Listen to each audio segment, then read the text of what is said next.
بسم اللہ الرحمن الرحیم۔ السلام علیکم۔ رزق کی بارش صرف 7 دن انشاءاللہ رزق سنبھال نہیں پائیں گے۔ ایک صحابی خدمت اقدس میں حاضر ہوئے اور عرض کی، یا رسول اللہ، دنیا نے مجھ سے پیٹھ پھیر لی۔ فرمایا، کیا وہ تسبیح تمہیں یاد نہیں جو ملائکہ کی تسبیح ہے اور جس کی برکت سے روزی دی جاتی ہے؟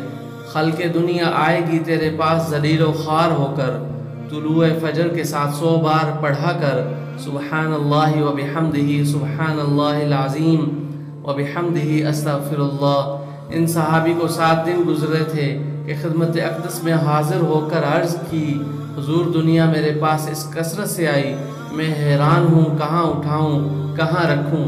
اللہ تعالیٰ آپ سب کو اپنے حفظ و امان میں رکھے اور دونوں جہانوں کی خوشیاں عزتوں کے ساتھ نصیب فرمائے۔ آمین ثم آمین، واللہ اعلم بالصواب۔